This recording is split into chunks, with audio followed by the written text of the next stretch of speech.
Eto na ang mag-partner na mas paliliwanagan tayo pagdating sa batas. Mga payo ng mga abogado, mga usaping abogado na mas malinaw na pag-uusapan para mas maintindihan natin. Kumpanyera ng Bayan, si Attorney Rina Seco at ang Panyera ng Bayan, si Attorney Cam, Cheryl Adami Molina. Dos Kumpanieras sa DZRH Radio, DZRH TV at DZRH Online. Bago mo kasuhan, bago ka pumirma, bago ka makipagkasundo, makinig muna sa Dos Kumpanieras. Dos Kumpanieras. Magandang gabi Pilipinas, ito pa ang programang Dos Kumpanieras at ako pa rin po nagsasolang Panyera ng Bayan, Attorney Rina Seco, tuloy-tuloy sa pagbabalita, tuloy-tuloy sa serbisyo. Sama-sama tayo, Pilipino. Dos Kumpanieras. Sino po bang nagfe-fiesta dyan? Kumusta po ang fiesta sa inyong lugar? Last weekend ay fiesta po doon sa Cebu. Noong nakaraan pa ay fiesta din sa Aklan, yung Ati-Atihan Festival. Pagkatapos ay Dinagyang Festival this weekend. Noong 19 ay fiesta po doon sa amin sa Benavista, Marinduque. I believe nag-fiesta din sa Mugpog, Marinduque. Meron ding fiesta. Kailan ba yung fiesta sa Tondo? Kasabay ng ano yan? Santo Niño, kailan? Halos magkasunod lang sila ng fiesta ng Quiapo. Ayan. Susunod-sunod po ang fiesta kapag ka-Enero. Napansin po ba ninyo? Dos Kumpanieras. Meron pa bang natirang dyan? Menudo. Okay na po ako sa sauce ng menudo at saka igado. Tapos yun ang iuulam sa kanin. Ay, ayos na. Pagkatapos merong mainit na brewed coffee. Walang asuga, walang sugar. No sugar, no cream. Black lang. Yung medyo matapang, yung kayang ipaglaban. Dos Kumpanieras. Pagkatapos ang dessert ay gelatin. Yung nakalagay pa sa hulmahan. O kaya ay leche flan. Lagyan mo pa ng pa nga ba yun? Yung sagog gulaman. Ay, solved na. Kahit wala na pong karne, inyo na yung karne. Akin lang yung gulay at saka sauce ng igado at saka ng menudo. Solved na po ako dyan. Dos Kumpanieras. Pero ang saya kapag ka nagpifiesta, yung buong bayan ninyo na nagpifiesta, amoy menudo ang hangin. Di ba? Nakakamiss kapag kaganyan. Kumusta naman po ba ang naging celebration? Doon po sa Ati-Atihan meron pong na feature na ibalita na nagkaroon ng rambulan, nagkagulo ang dalawang siguro contingents ito, no? At meron nagbatuhan ng drums, nagbatuhan ng kung ano mga gamit nila. Mga magpi-perform sana, no? Kaya lang siguro nagkainitan, abay sa halip na mag-contest, nagkabatuhan. Dos Kumpanieras. At common po ito dahil may mga pagkakataon yung nung araw kasi yung syempre medyo matanda na ako. Doon sa amin, mayroong mga pasayaw sa plaza. Yan, yung ina-attenda namin nina Odette Oxales, nina Eds Maglakas, nila Chef Tata Del Mundo at saka ni Kenneth Arevalo. Pinupuntahan namin ang mga sayawan sa plaza. Minsan nagkakaroon ng batuhan. Kapag kaganyan, pwede mo bang panagutin ang local government unit na nag-initiate ng ganitong mga activities. Dos Kumpanieras. Minsan, di ba, merong mga padrama sa plaza, may mga performances. Ayan, dahil mas uso ngayon ng mga TikTok, may magpi-perform, no? Paano pagka nagkaroon ng aksidente, halimbawa, nasira yung stage, bumagsak ang stage, merong na-injure, merong nasugatan, ano ang pwedeng mangyari sa magkakaroon ba ng pananagutan ang may pakana nito? Dos Kumpanieras. Paano naman nagkaroon ng marathon, merong nabangga, merong halimbawa na aksidente o kaya nag-collapse, may pananagutan ba yung organizer ng marathon? Yan po ang ating tatalakayin tonight. And of course, if you have questions related sa ating talakayan tonight, no, pwede po kayong sumali at bibigyang pansin po natin Sabi sa Bisaya, kutob sa ating makaya. Yan. Dos Compañeras. Ibig sabihin in Tagalog, hanggang sa ating makakaya. Naimbag arabi sa mga nasa norte. And of course, sa mga taga Visayas and Mindanao, maayong gabi kaninyong tanan, mga taga Zamboanga. Buenas noches sa inyong lahat. Marhay na gabi sa tanang sa lahat ng mga nasa Bicolandia. Dos Compañeras. Good morning, good afternoon, good evening, and good night sa mga, sabi nga nila ay spoken dollar dyan. Yan, samahan niyo po ako hanggang 7:30 ng gabi. It's Friday at syempre, happy tayo ngayon, no? Para pagdating ng Sabado, relax naman. Para ready na naman sa isang linggong trabaho next week ulit on Monday. Dos Compañeras. Unfortunately, meron po tayong mahalagang abiso. Jerome Lorenzo, makinig ka. Dahil meron po tayong importanteng abiso sa mga motorista. Attorney Reggie Hularbal, nakaamba na naman ang malaking pagtaas ng presyo ng produktong petrolyo sa susunod na linggo. Sa pagtaya po ng oil industry sources, posibleng tumaas ng hanggang 2 pesos kada litro ng gasolina at 65 centavos hanggang 85 centavos kada litro ng diesel.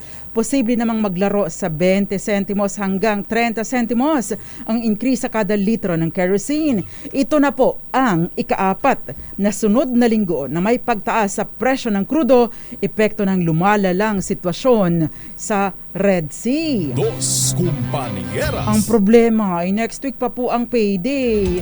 Diba? Dahil kailan ba, anong araw ba ang katapusan?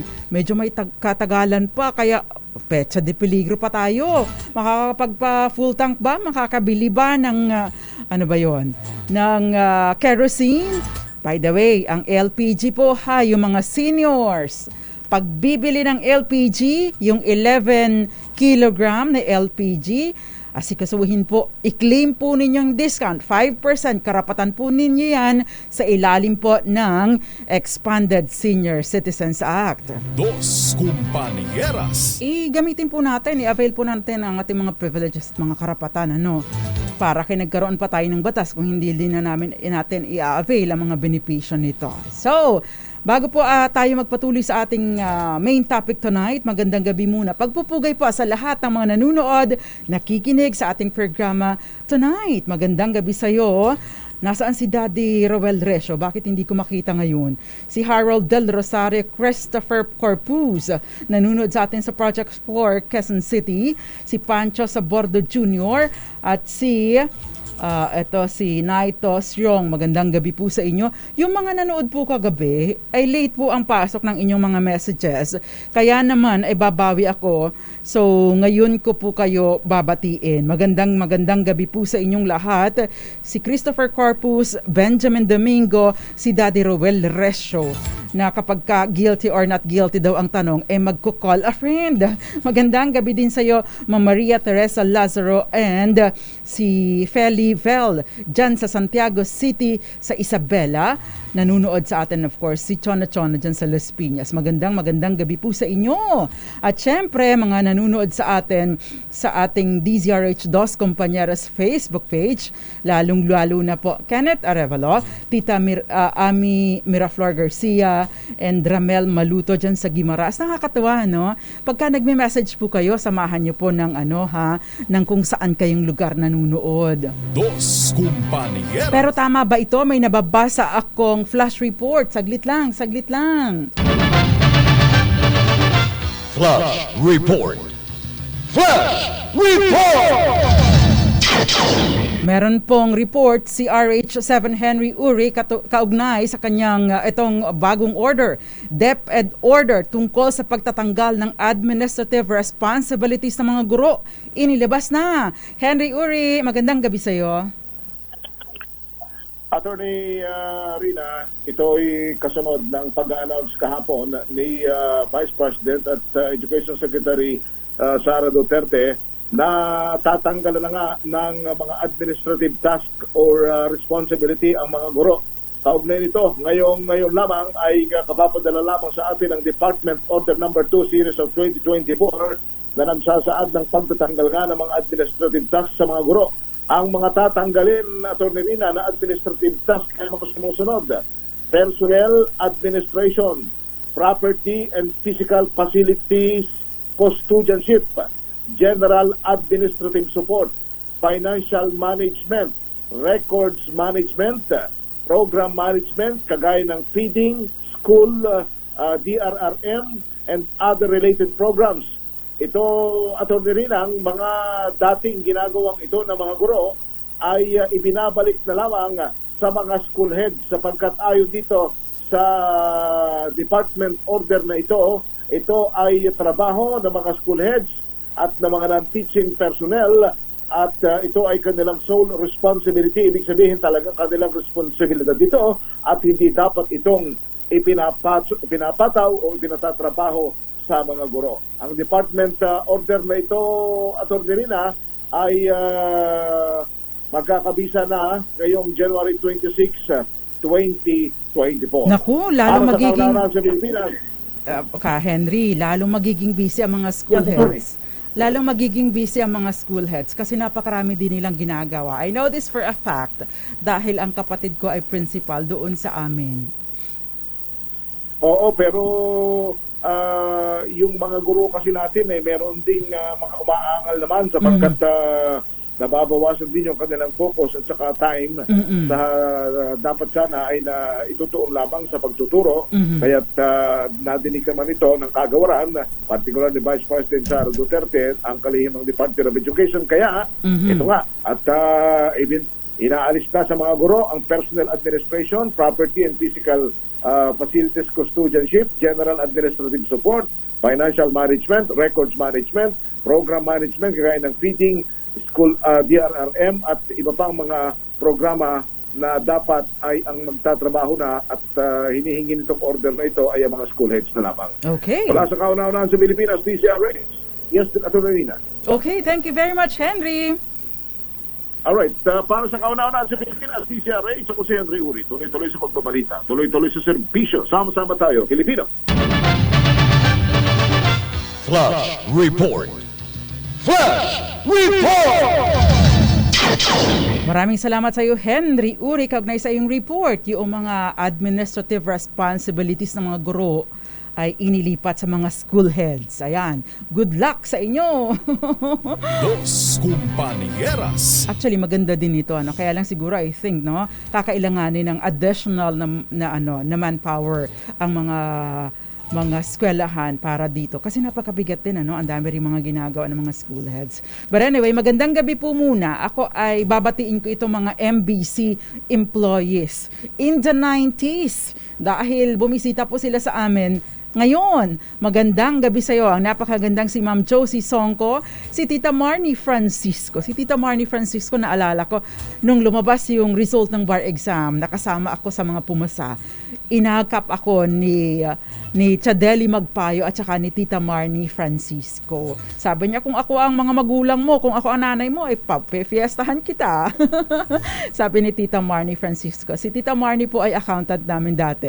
Magandang gabi din kay Ma'am Lenny Samson, Berna Sera Nilia, gayon din kay Rose Garcia, Tita Fe Punsalan, accountant din namin ito, si Miss Eleanor Ebreo, kasama pa rin namin ngayon, si Tita Marison, si Miss Clarice Cervantes, ang aming star of the night sa aming MBC ba yun? MRI Christmas Party, Miss Cynthia Coronel, another CPA, si Mama Rivic Ferrer, of course, Tita Sally Pangito and Tita Dory Tapales, and of course, our very own sa Legal Department, Miss Tess Solomon. Mga 90s pa po ito nandito sa amin, yung iba nag-retire na.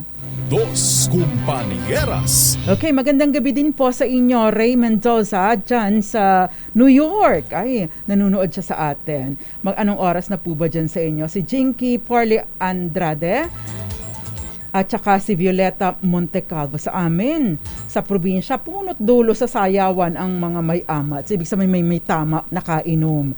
Oo, nagpray nga ako na naway manalo na tayo, sabi ni Jinky Porle Andrade. Okay, sabi ni magandang gabi din sa'yo, Odette Oxales, and syempre, si Anthony Papelyares.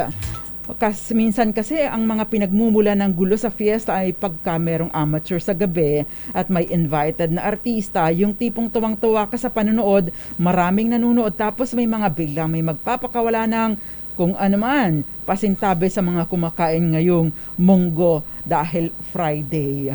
Dos Compañeras. Ang masarap na ka-partner ng munggo, pritong isda. Yan. At saka, o kaya naman ay grilled na belly. Magandang gabi din po. Fe Tolentino Yalong, Dinya Asuncion dyan sa Santa Maria, Bulacan. Romel Cayabyab at Mami Belen Rivera dyan sa Santo Tomas, Batangas. Itong si Kenneth Arevalo, sabi niya nang babato pag hindi nakakapasok sa sayawan. Ay oo, merong ganon. Jason Abulencia, and syempre, Masantos Yalabi, Ed Sikayon amin. Anong ibig pong sabihin nito, Sir Jason? Si Eduardo Narvaez, sabi niya, I'm working 7 days a week, wala bang pahinga? Magandang gabi din po sa iyo. Locring de la Cruz, sabi niya, I love your yellow color, sabi ni Ma'am Violeta. Naimbag Arabi, Wilson Altea Jr. and Vivian Cobero, gayon din si Raymond Botalon at si Federico Bagisi. Yung question ni Federico Bagisi, sasagutin natin sa mga ibang pagkakataon, no, may kaugnay sa criminal liability. Okay, magandang gabi din po sa inyo, Jose Villamor, Boyax Orsal, and maraming iba. Polinario Castillo, magandang gabi po sa inyo. Dos Compañeras. Okay, sa atin pong pagbabalik, tutuluyan na natin ang ating talakayan kung ano iniisip nyo, no? Kung anong tutuluyan ito. Pero meron po muna akong babanggitin, nakalagay po kasi sa Article 16 of the Article 16, Section 3 of the 1987 Constitution. Sabi niya, the state may not be sued without its consent. Ang estado hindi mo maaring basta-basta kasuhan kung walang consent, walang pahintulot. Bakit? Ang pinanggagalingan po ng kapangyarihan ay ang estado mismo. So bakit mo kakasuhan ang pinag-uugatan ng kapangyarihan? Yan po ay palalawakin pa natin ang ating talakayan, no, sa atin pong pagbabalik, dahil kung pakikinggan mo ang probisyon na yan ng saligang batas, hindi mo pala pwedeng kasuhan. Paano kung nagkagulo? Paano kung halimbawa yung pa-fiesta ni Mayor doon sa aming lugar, bigla-bigla gumuho yung stage, merong na-injure, merong namatay. Paano na ang mangyayari dito? Dos Compañeras. Yan po at iba pa ang ating tatalakayin, Ma'am Nora Abordo dyan sa Aurora, sa atin pong pagbabalik. It's 8 minutes before 7 in the evening. Dyan lamang po kayo. Dos Compañeras. Fiesta, of course. Yan po ang sasagutin natin tonight. And of course, we also have bonus question. Yung ano ba ang pananagutan ng LGU kung merong nasaktan, nasugatan o namatay dahil sa sira-sirang daan o tulay sa kanilang lugar. Pwede po niyang sagutin. Mamaya pa. Huwag mo na sasagot. Makinig muna dahil ang sagot po dyan ay makukuha din natin sa ating talakayan. Dos Compañeras. Yung iba kasi naghuhula tapos 50 times na nagsisend.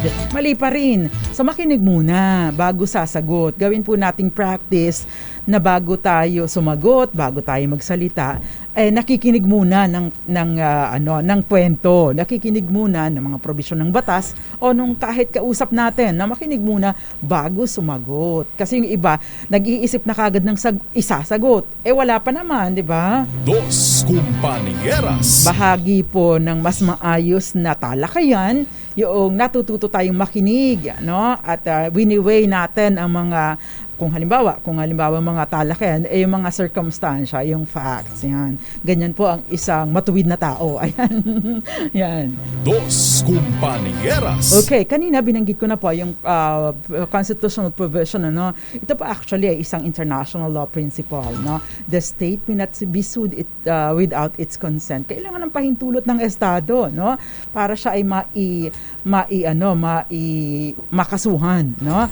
Dahil nga po, no, syempre sa kanila, sa estado nag-uugat ang mga kapangyarihan at hindi mo na siya pwedeng basta-basta kasuhan. Kailan lang ba maaaring kasuhan ang estado? Ayan. Kailan lang bang maaaring kasuhan ng gobyerno, no? Dahil nga po syempre gobyerno, babanggain mo, di ba? Sasabihin ng, di ka ba nahihibang? Kakasuhan mo ang gobyerno? Dos Compañeras. Abay, suntok sa buwan yan. Sabi nga lang ng iba, no? Paano ka mananalo sa gobyerno? Isang napakalaking institusyon, no? Makapangyarihang institusyon at ang pagkakasuhan mo ay bahagi din ng gobyerno. Dos Compañeras. But syempre, may kanya-kanya pong functions ang gobyerno. In fact, even the judges, no? Maaari po silang makasuhan kung sakasakali, no? Kung may mga mali at kumbaga ay hindi tama at nagkaroon ng pagpapabaya, no? Merong tinatawag na grave abuse of discretion amounting to lack or excess of jurisdiction. Commonly niya kapag kinakasuhan ng mga huwes, no, dahil sa maaring pagkakamali sa desisyon na inilatag sa kanilang sala. Dos Compañeras. Ayan. So, kailan nga lang ba? Siyempre, kailan ba masasabi na merong pahintulot ang gobyerno o ang estado para sila ay kasuhan, no? Meron po rin tayong batas, no? Meron po doon sa Civil Code at meron din pong provision ng Local Government Code. Pero kapag nag-initiate po mismo ang gobyerno o ang estado ng kaso, ay syempre, natural, pwede mo din siyang kasuhan. Pangalawa, no, may mga pagkakataon na nakikipag-enter into contract ang government and syempre, your remedy, ano, kapag ka ikaw naman ang nadehado, pwede kang mag-file ng kaso dahil parang nag-waiver na ito ng karapatan ng gobyerno, yung state immunity na tinatawag, dahil nga nakipag-enter or nakipag-kontrata na sa iyo ang gobyerno or ang estado. Dos Compañeras. Samantala, no, hindi na natin masyadong palalaliman dahil mahirap pong intindihan itong mga provision na ito ng itong konseptong ito. Pero dito tayo tutugo, parang ano lang to, diving point lang natin ito, starting point. Meron pong provision naman ang ating civil code na nagsasabi yung mga lalawigan, syudad at mga municipalities or mga bayan ay maaring maging liable for damages, no, sa danyos perwisyo, no, for death o kamatayan or injuries na suffered by any person, no, na tinamo ng isang tao dahil sa mga depektibo or defective road conditions, no. Kahit saan ka magpuntang sulok ng Pilipinas, maraming mga depektibong mga mga daanan. Dumaan ka na nga lang dyan sa EDSA, may parte dyan, di ba, nasira-sira. Dos Compañeras. Defective conditions of the road, streets, bridges, public buildings, and other public works under their control and supervision. Ayan. Kaya pati yung mga yung mga madidilim na mga lugar, ang mga bangin, 'di ba? Yung nasa daanan na nasa cliff, wala man lang matinong pailaw. Parang diyan sa Marinduque nung araw. Although ngayon, in fairness, ay nagkaroon na po ng mga solar lamps diyan sa pagpababa or paakyat mula doon sa Balanacan Port, paakyat doon sa may Mugpog area. Yan. Dos Compañeras. Ayan, so malinaw po na hindi talaga, hindi mo maaaring sabihin na wala na kaming pananagutan dyan dahil you cannot sue the government or the state without its consent. Bahagi kami niyan, no?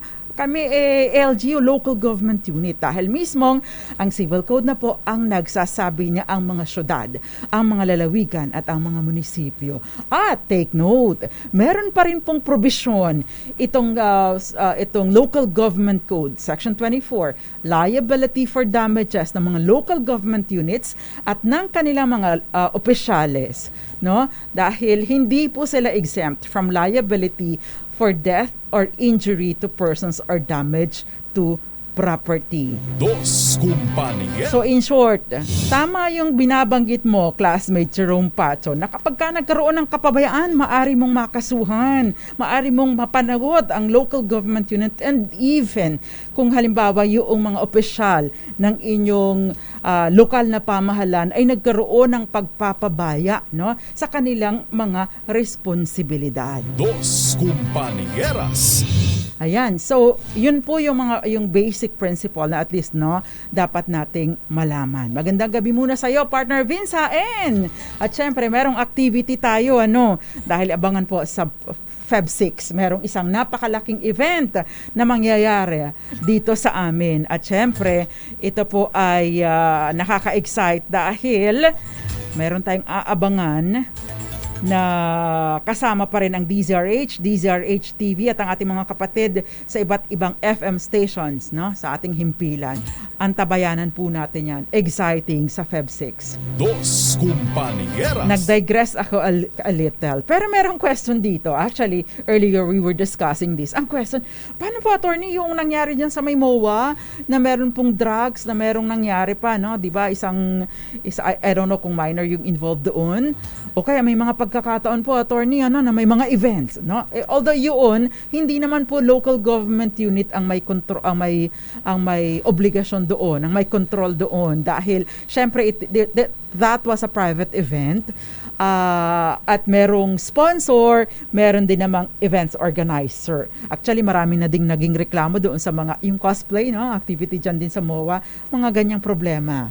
Dos Compañeras. Hindi naman drugs ang involved doon. Yun naman ay parang overselling ng ticket. Pero syempre yung iba hindi na nakapasok. But anyway, no, nag-digress a little ako. But ito naman, hindi involve ang local government unit. Mga events naman, kasi pinag-uusapan natin ng fiesta di ba?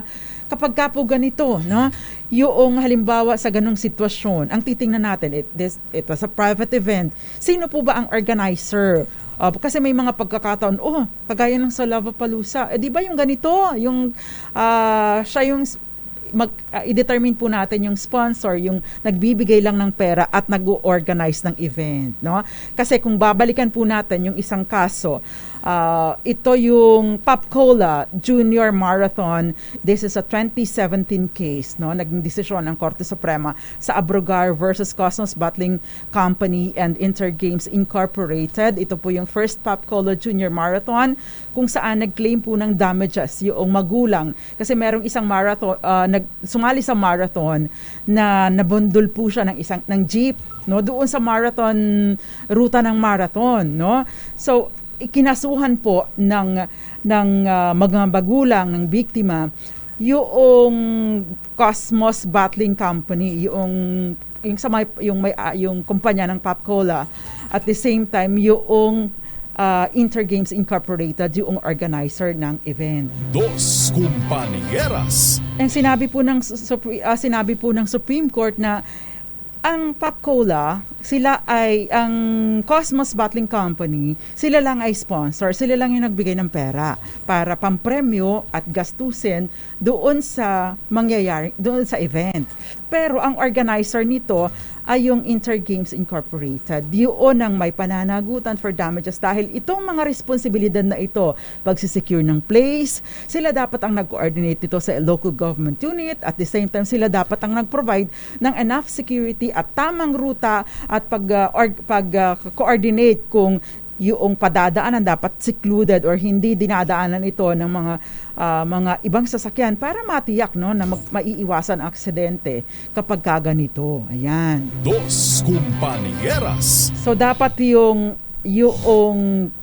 involved o may responsibility sa preparation at doon sa actual na conduct ng marathon. Yun ang sinasabi ng Supreme Court doon sa Abrogar versus Cosmos Bottling Company and Intergames Incorporated. So, of course, hindi ko alam kung anong naging kaso, naging ending doon sa nangyari dyan sa Mall of Asia. Pero kung titingnan po natin, itong kaso ng Abrogar, related po ito dyan. Dos Compañeras. Ayan. Now, merong mga questions pa dito. Okay. Pwede po kayo magtanong, ha? Welcome po ang inyong mga questions. Okay. merong mga questions. Sabi niya, eto, attorney, yun pong mga daan. Ayan, ito na maganda. Yun pong mga daan, lubak-lubak. Ang LGU nagiging active lang kapag malapit na ang eleksyon. Tapos ang daan, nakatiwangwang. Pagkatapos po, ano ba ito? Ba't nawala na siya? Ayun, nakatiwangwang. Tapos, ang daan nakatiwangwang, wala man lang warning o sign sa daan, tapos wala ding maayos na pailaw, kaya prone sa aksidente. Kapag ganito po ba, sino po ba ang pwedeng panagutin? Dos Compañeras. Again, we go back, no? As a general rule, you may not sue the government acting for the state because of the doctrine of state immunity. Pero again, babalikan natin ang ating civil code na nagsasabi ay nagkaroon na ng waiver, no? Nagkaroon na ng waiver ang mga lalawigan, ang mga cities and municipalities. Kapag ka po may namatay, no, by reason of defective conditions, syempre, pwede mong balikan yung local government unit na merong kontrol nito. Ang isasagot ng LGU, nakakontrata kami kung merong roadwork. Pero kung walang roadwork, syempre dapat kayo, LGU, na nakakasakop doon sa area na yun, kayo dapat ang nag-i-initiate, no, ng pagpaparepair nito. Ang sasabihin nyo, kasi napakahirap pong mag-apply ng pondo. Dos Compañeras. Alam nyo na, although meron na yung budget, natatamaan si mayor, natatamaan si governor, natatamaan yung mga opisyal ng gobyerno. Pero dapat, no, 'di ba, responsibilidad. Sino bang nakakita sa inyo diyan? Yung kapraso na ayos na, may laktaw, no? Pataas sa kabila, maayos na din. Pero hindi pa tinapos yung kakarampot. Ilang metro lang. Bakit? Nire-reserva para sa sunod eleksyon. No, bakit? Para iboto ulit. No, 'di ba? Ini-installment ang gawa, pero may budget na 'yan, 'di ba? Dos Compañeras. Ay nako. Tabi-tabi po sa mga natamaan, ha? Pero common po ito. Naging subject na din ito ng talakayan, 'di ba, sa gobyerno, sa Senado. Dahil nga po ang tagal-tagal tapusin, no, ng mga daan, nakatiwangwang, nakatambak doon ng mga mapuputik na kung ano-ano, yung mga dumi nakalagay sa tabing kalsada, iniiwasan, bubungkalin kahit kaayos-ayos ng kalsada. Magkaroon lang ng pondo si mayor, si governor, o kung sino mang Poncio Pilato na nasa gobyerno. Dos Compañeras. Ang sabi lang ni Boyax Orsal, ang daming tinatamaan. Pero yung iba, nagbibingi-bingihan, sabi ni Boyax Orsal. Sabi ni Jinky, hindi ko kasi alam kasi hindi naman ako lumalabas. Ayan, yung iba po, kahit hindi pa sira ng kalsada, sisirain na para mailabas ang budget. Ay, totoo ka dyan, Miss Maricor Angeles. Dos Compañeras. Common. Okay. Pero kapag ka po ganyan, halimbawa po ito'y nakakontrata na. No, meron na-award na po ito halimbawa sa isang contractor.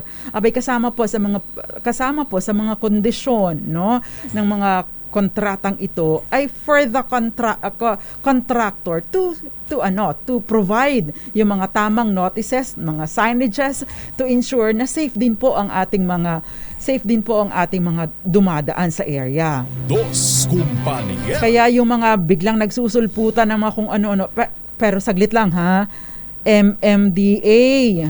Yung mga iba po ninyong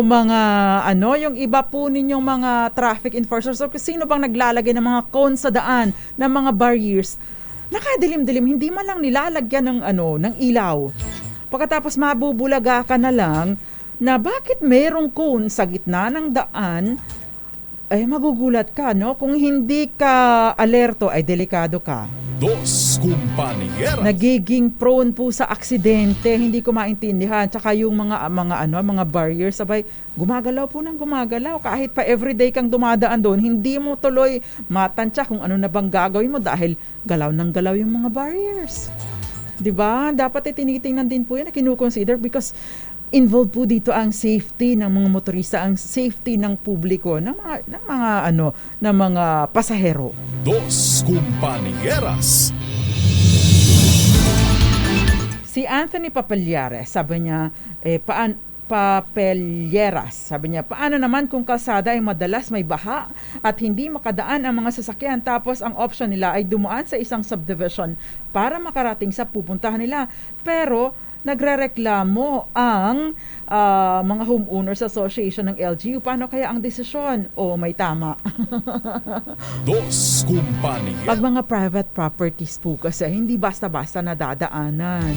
So, importante po yung pakikipag-ugnayan, no? Naging issue na yan pakikipag-ugnayan ng local government units sa homeowners association, ng mga pribadong subdivision, no? So, yun po ang importante. But anyway, no? Yun pong pananagutan ay depende kung ito ba ay nakakontrata na sa pribadong kontraktor o wala pang ganitong arrangement. Dahil kapag wala pa pong arrangement, mapapanagot po ninyo ang LGU. Pero kung meron na pong arrangement at nag-umpisa na ang construction pagkatapos hindi po inaayos ng contractor, makakasuhan po ninyo si contractor. Dapat po'y mapanagot dahil obligasyon po nila na mag-provide ng tamang notices. In fact, no, yung mga halimbawa construction ng building, yung paglalagay ng ano bang tawag doon, yung may net, no, to secure yung for the safety of the passers-by, yung mga dumadaan. So importante po ito, napakahalaga ng ganitong mga safety measures, no, para sa ating publiko. Dos Kumpanieras. Okay, yung pong mga nagsasabi, nagte-text pa para pwede po bang magtanong, idiretso na po ninyo ang tanong dahil hindi ko na po kayo masasagot ng yes, isa-isa. Okay? So, diretso na po ang tanong. Okay, merong question dito, yun pong pothole na pinabayaan na lang. Sino po ba ang may obligasyon doon kapag nagka-aksidente o nasira ang sasakyan dahil sa mga potholes? Yan. Ito yung manhole. Kasama din dito. Di ba? Dos Kumpanya. Again, we go back, no, doon sa provision ng Civil Code, no, sa section I forgot the number, pero yung sa section po ng Civil Code 2189 na yung mga liable ang mga provinces and municipalities dahil sa mga ganitong sitwasyon. Sapat yung pasok pa po ito doon. Now, yung meron pong isang naging kaso na doon sa local government of Manila na yung anong tawag doon, nakasakay siya ng jeep. Pagbaba na ng jeep, nahulog siya sa manhole. No? Dahil baha, nahulog siya sa madilim, nahulog siya sa manhole. So, kinasuhan po niya yung actually nabasag yung salamin niya, tumusok yung mga nabasag na glass sa kanyang mata, so nagkaroon ng diferensya. So ito po yung isa sa mga sikat na kaso, no, against sa local government unit. Dos Kumpanieras. So ang local government ito po ay nangyari sa Maynila at yun, nakasuhan po ang Maynila, ang City of Manila. Ito yung City of Manila versus Teotico. Yan. As a result po, yung kanyang na tama yung ulo niya sa rim ng manhole, nabasag yung kanyang salamin, tapos yung broken pieces ng kanyang eyeglasses ay pumasok o tumusok sa left eyelid niya. At saka nagkaroon din siya ng injury sa kanyang upper lip, sa kanyang legs, at sa kanyang arms, at sa kanyang, ano ba yung thigh sa Tagalog? Hita. Yan. Pinagbayad po ng damages or danyos perwisyo ang City of Manila dahil sa open manhole na ito. Dos Kumpanieras. Oh, hindi nyo alam yun, ano. Marami sa atin na nabibiktima ng manhole, pati yung mga kanal-kanal na yan, no. Hindi natin alam, akala natin ay wala lang. Ang reklamo lang natin ay napakapalpak ng LGU namin, hindi man lang inaayos ito. Pero meron pala tayong magagawa. Pwede pala natin silang kasuhan at papanagutin at hingaan ng damages, no? Kaya nga sinasabi natin, no, importante po ang ating partisipasyon, ang ating pakikiisa, no, para ma-ensure na tama ang pagtatrabaho, no? Nagtatrabaho nagtatrabaho ng tama ang ating mga local government officials. Again, lagi kong sinasabi, ang pagdemand po ng tamang serbisyo ay hindi lang natin karapatan, tungkulin din natin ito sa bayan. May role din po tayo dito, hindi lahat inaasa sa gobyerno. Pinupush natin sila to do their job. Dos Compañeras. Kaya kapag sinabi mong, oy, ano ba yan? Ay, iba sasagot mo yung mga blind followers, sasagot, ay, ikaw na lang kaya maging mayor, ikaw na lang kaya maging barangay captain, o ikaw na lang ba kaya magpresidente. Hindi po ganun, no? Karapatan po natin yon bilang taxpayers. Sasabihin nyo, ay, hindi naman ako nagbabayad ng buwis, tax exempt ako. Pag bumili ka ng candy, may VAT.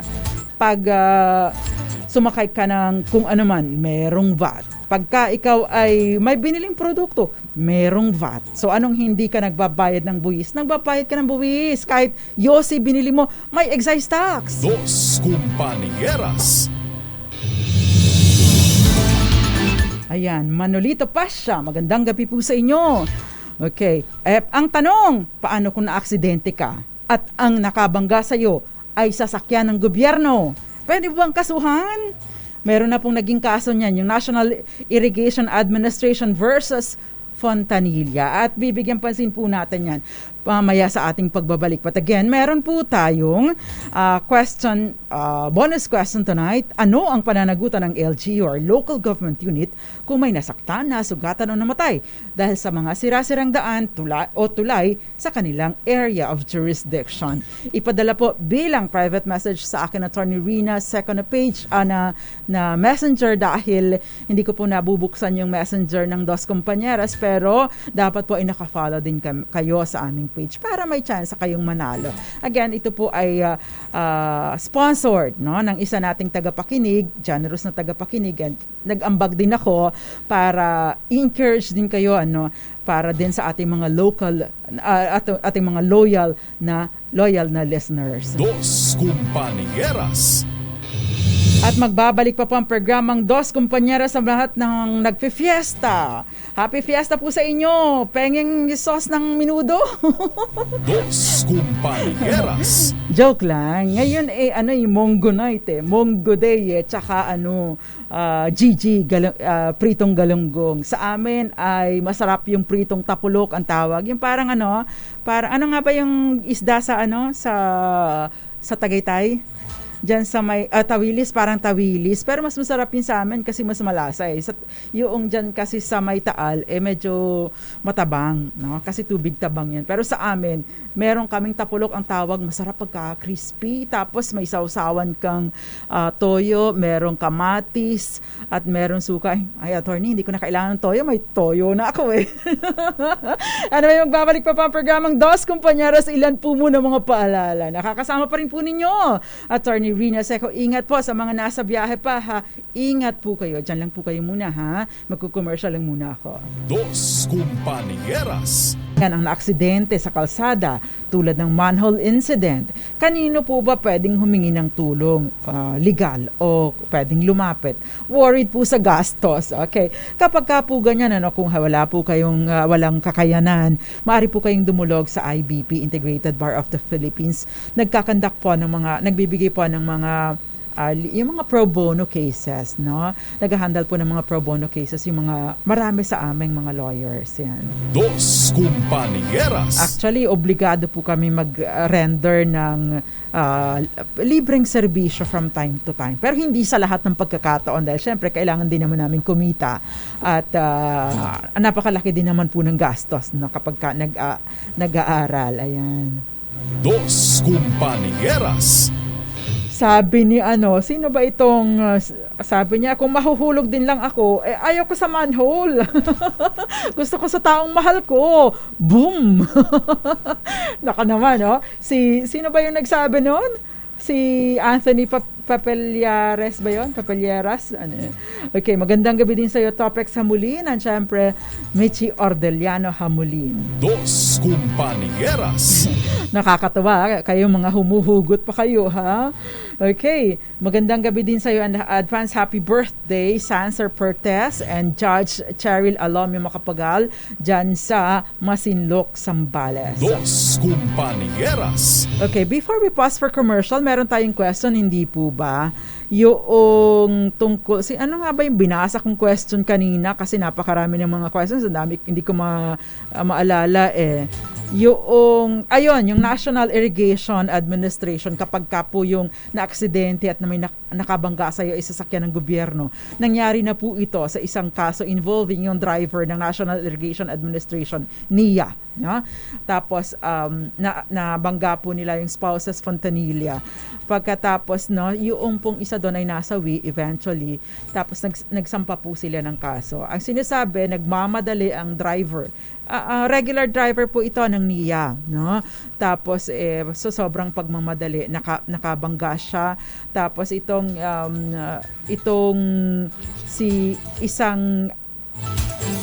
yung isa sa mga pasahero ay nung nabangga nila ay nadala sa ospital, pero eventually binawian din sa Cabanatuan Provincial Hospital. Binawian po ng buhay. Tapos ay sinampahan na po sila ng kaso. Yan. So pinanagot pa rin po ng korte itong National Irrigation Administration, although kiniklaim din po nila na hindi mo ka maaring papanagutin kasi you cannot sue the government without its consent, and kami performing functions nabibalong din sa gobyerno dahil papunta nga kami, may event kami doon sa San Jose or somewhere sa San Jose, nangyari po kasi ito doon sa Maharlika Highway. Ang sabi ng korte hindi, meron na nakprobisyon, dahil nagkaroon ng kapabayaan kayo, mga kasama kayo nitong driver na ito, mga opisyal pa kayo ng NIA.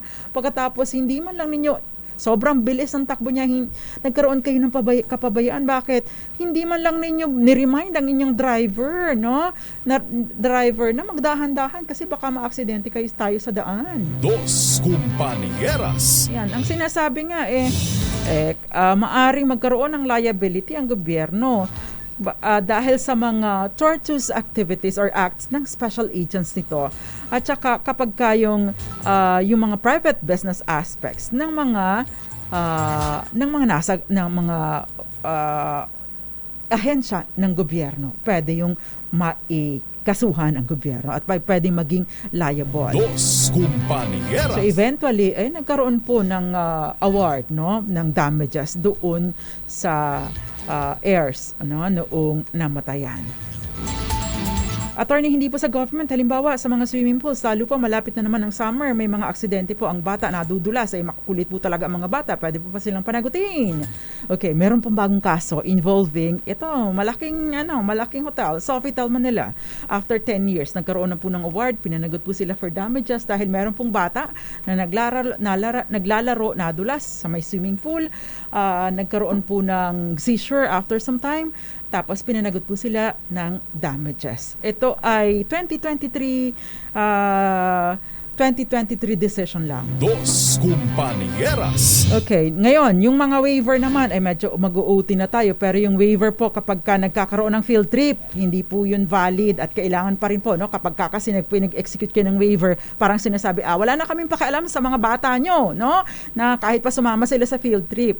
Meron pong pananagutan ng mga guro at ang eskwelahan, dahil obligado po sila mag-exercise ng due diligence, ingatan ang inyong mga bata, ang inyong mga anak. Kaya hindi po valid yung mga waiver na pinapipirmahan kapag merong field trip ang mga bata. Dos Compañeras. Okay, happy weekend po sa inyong lahat. Ang tanong, ano ang pananagutan ng LGU kung may nasaktan, nasugatan o namatay dahil sa sira-sirang daan o tulay sa kanilang lugar? Huwag niyong sabihin pwede silang kasuhan. May pananagutan po sila for damages. Yun po ang sagot. Dos Compañeras. At ang winner po natin ngayon, sumagot siya. Ang sagot niya ay liability for damages. Okay, ang ating pong winner tonight, meron pa rin po next week. Huwag po kayo mag-alala. Meron pa po kayong chance ang manalo. Ang winner po natin tonight, ang sagot niya, liable for damages, Jelly Rosa. Congratulations sa iyo. Pwede mo pong ipadala, Miss Jelly Rosa, ipadala po ang inyong GCash number sa atin at within tomorrow po, lahat ng nanalo this week, maipapadala ko po sa inyo. Congratulations, maraming salamat po sa panonood. Nakasama ko po si Het Del Moro and Jeric Raval Barreto. And of course, kayong lahat, ang tumatayo kong PA, online. Po nag-a-assist sa akin. Lagi-lagi. Of course, Gael Enriquez and Kenneth Arevalo. Thank you very much. Dos Compañeras. Antabayanan po ang susunod na programang Lunas at Lunas Extension. Happy weekend po sa inyong lahat. Nakasama po ninyo Attorney Rina Seco, tuloy-tuloy sa pagbabalita, tuloy-tuloy sa serbisyo. Sama-sama tayo, Pilipino. Dos Compañeras.